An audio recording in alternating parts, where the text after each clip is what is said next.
News 18 मराठीच्या cotton king studio मध्ये आपलं स्वागत। मुलुक महाराष्ट्रामध्ये सगळ्यांचं स्वागत। नमस्कार, मी अमित गद्रे। पहिली मोठी बातमी आपण मुंबईतून बघतोय। मुंबईतील गजबजलेल्या छत्रपती शिवाजी महाराज टर्मिनस स्थानकावरती आज एक धक्कादायक प्रकार घडलेला आहे। लोकलच्या रुळावर एक जण झोपलेल्या अवस्थेत आढळून आला आणि याच वेळेला समोरून लोकल येत असल्यामुळे काही क्षणांसाठी स्थानकावरती तणावाचं वातावरण निर्माण झालेलं होतं। प्रवाशांनी ही बाब तात्काळ रेल्वे पोलिसांच्या निदर्शनास आणून दिली। परिस्थितीची गंभीरता लक्षात घेत रेल्वे पोलिसांनी त्वरितच या घटनास्थळी धाव घेत संबंधित व्यक्तीला सुरक्षितरित्या ताब्यात घेतलेला आहे। त्यामुळे संभाव्य अपघात टळला आणि मोठी दुर्घटना होण्यापासून बचाव झालेला आहे।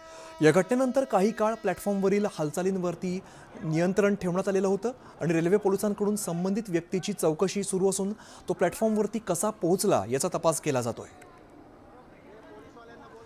कृष्णा औटी आमचे प्रतिनिधी या संदर्भात आपल्याला अधिकची माहिती देतात। कृष्णा, खरं तर हा धक्कादायक प्रकार म्हणावा लागेल, गजबजलेलं ठिकाण आहे। या रुळावरती हा इसम नेमका पोहोचला कसा, काय माहिती समोर येते?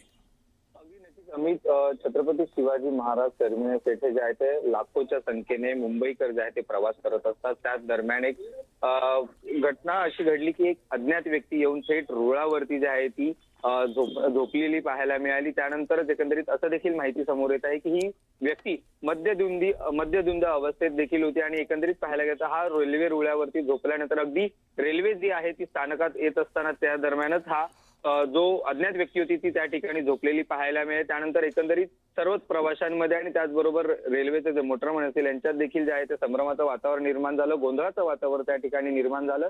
याची संपूर्ण माहिती त्वरित आरपीएफ म्हणजे जे लोहमार्ग पोलिसांना जे आहे ती प्रवाशांकडून कळवण्यात आली आणि तात्काळ त्या घटनास्थळी म्हणजे ज्या ठिकाणावरती रुळावरती जी अज्ञात व्यक्ती झोपली होती त्या ठिकाणून त्याला बाहेर काढण्यात आलं। एकंदरीत पाहायला गेलं तर याचा अधिकचा तपास ही रेल्वे रुळावरून आली कशी किंवा कुठून आली याची संपूर्ण अधिकचा तपास जे आहे ते लोहमार्ग पोलीस करणार आहेत आणि करतायत।